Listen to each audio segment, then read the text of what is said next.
Okay, Ramblers, let's get rambling. Hi, everybody. Hi, Dr. Nick. It's Some Dumb Guy, and welcome to another episode of SumDumBuys. I've got an unboxing and an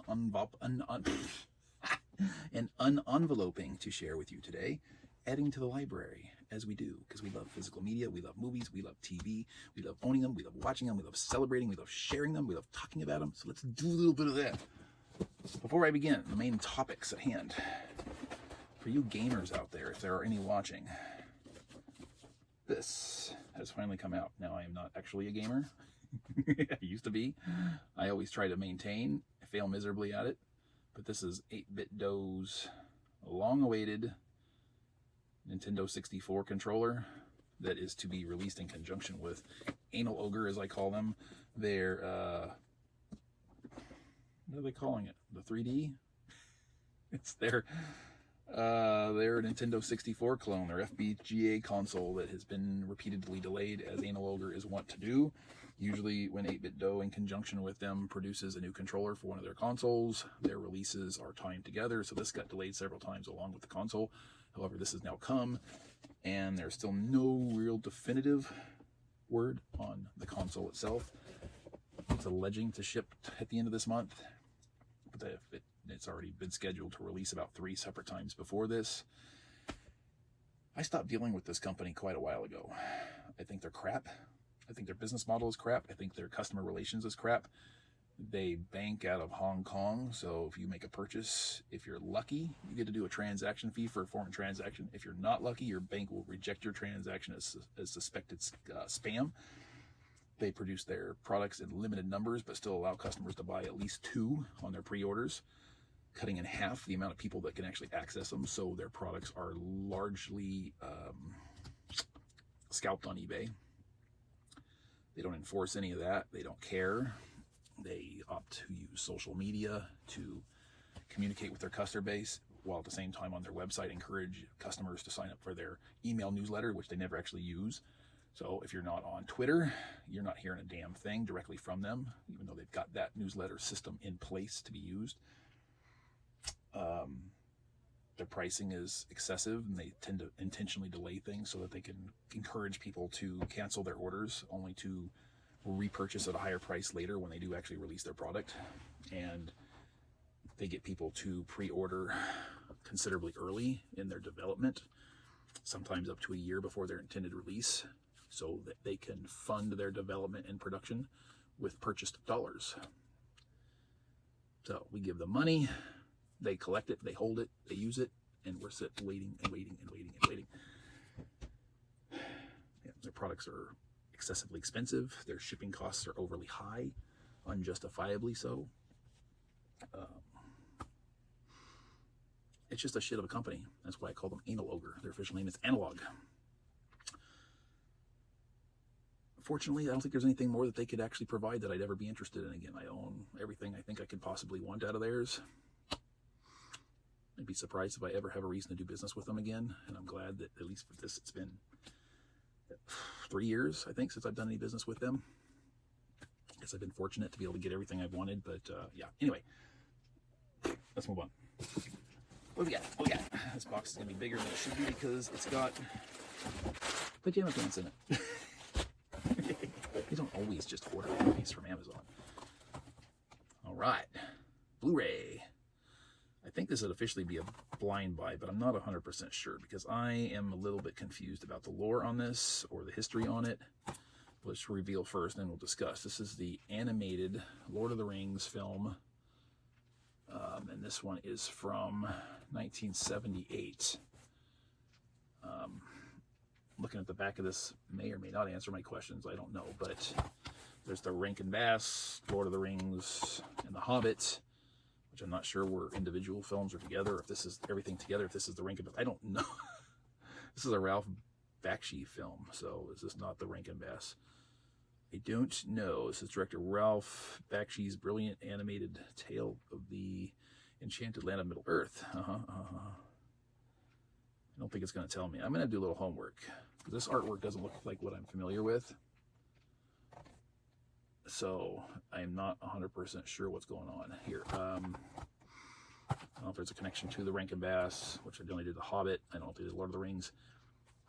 Anybody name me? I'm not probably going to look and have answers before you guys are going to see this, but if you have thoughts and opinions or knowledge that I seem lacking up here, please, by all means, utilize that word box, because I don't know. Now they're blind buy here. Ooh, over 40 minutes. I've never been seen for special features. I don't care about special features. Blind buy TV series. This is a season 2. I have yet to even watch season 1, but I bought this for a very specific reason. This be Stallone's Tulsa King season 2 with slipcover. Sugar's getting in my box. Feeding Kiki. I can't show the people that. Because if I point the camera down, I'd be looking at my crotch. They don't even want to see that. Yeah, and looks like Dana Delaney's still in there. I adore her. I'm glad she's still doing her thing. She's had just a really bad string of luck with TV series for a very long time now. But yeah, love Stallone. I see a few familiar faces in here. Heard really great things about Tulsa King season 1. I haven't heard anybody talk about season 2, but I'm always willing to give Stallone a chance, and I'm looking forward to checking this out. I don't know how long this series is intended to run, if it's ongoing, if it's limited. I've heard nothing at all. So there's that part of me that's hesitant to start it without knowing what or if or when there's going to be a conclusion. It's kind of like Cobra Kai. Where's the last season DVD? It hasn't come yet, and I haven't seen an announcement or any information about it. The series has been done for 6 months, 8 months. Where is it? And typically, I think they were releasing the DVDs in September, just prior to the next season's streaming release. So I'm hoping that model will hold true, and then next month we might get that DVD release. I can't finish Cobra Kai without it. Come on, Netflix, Sony, please. Cobra Kai, last season, DVD. I need it. Envelope time. You got kitty. An intriguing blind buy Blu-ray collection from Shout Factory. This is a Shout Select title, and it looks like it's been repackaged to me, so I'm going to have to look at this. It's got flimsy shrink wrap. This is a 4-film collection that was very reasonably priced. I had never heard of it before. I had encountered it, I think, in a Shout Factory sale early this year, late last year, maybe. I didn't pull the trigger on it while it was on sale, and then it popped up on sale on Amazon, so I'm thinking, okay, let's give it a shot now. This is Billy Jack collection. Complete collection. It's got 4 films. This is like Born Losers, Billy Jack, The Trial of Billy Jack, and Billy Jack Goes to Washington.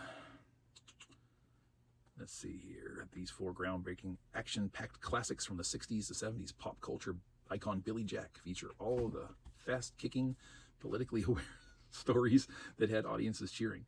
Sugar's trying to jump in the other box from my 8-bit dough controller, and it's really not big enough for her. So she's, did you make it? Are you kind of in there? Silly girl, she can jump back out. You're so cute. You want to say hi to the people? Oh, no, yes, not. Influencing action films for decades, the Billy Jack films broke the mold with their unique hero, a half-Native American, half-white ex-Green Beret bent on correcting injustice and hypocrisy to help America reach its full potential. Sounds intriguing, possibly fun. We'll tell. I have 1 envelope left, and then we shall finish up. I heard tell of this little collection about 3 weeks ago, give or take. Didn't know it was a thing. I was intrigued. I was curious. I decided to buy. It was reasonably priced. This is a little Blu-ray set of 2 different versions of the original Christopher Reeve Superman film. This is Superman the Movie Extended Cut, which is a 3-hour-long TV version, and Superman the Movie Special Edition, which is a bit shorter, differently cut. And if I'm not mistaken, this is neither of the versions that are on the Blu-ray/4K set. And either the Blu-ray, I know the DVD special had a special edition. I don't know if it's the same special edition, so a little homework's involved to make confirmations here. But if I'm fortunate, I might now have 4 different variations or cuts of this film.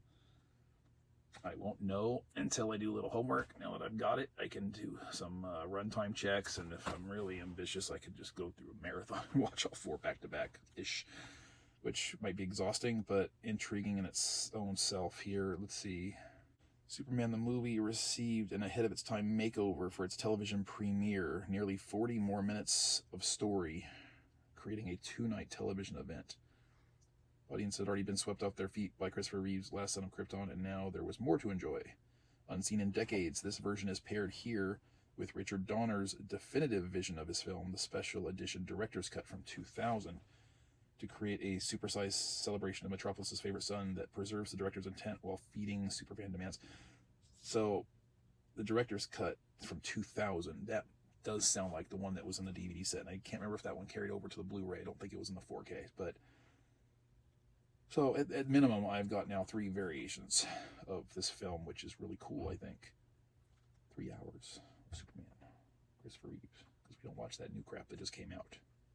No way, no how. Everything about that looks like ass. Everything about that looks like ass. I don't care how many people out there like it or enjoying it, whatever, that's fine. You guys knock yourselves out. I would never, ever, ever want to belittle or take away anybody's enjoyment of a film. But every single image, every single trailer, every bit of promotional material I've seen for that has screamed hell no to me, and that's the way it's going to stay. Can't be fun. I'm sticking with it. I know what I like. I know what I love. Yeah.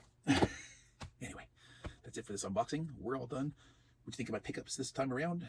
Have you seen any of these? Do you own any of these? Do you like any of these? Do you dislike any of these? Got any comments about any of these? Warbox. What have you bought and acquired, obtained, added to your own physical media loan library? Warbox, let me know. Let's share. Let's interact. Let's engage. Let's discuss. Good night. Bye-bye. Alan.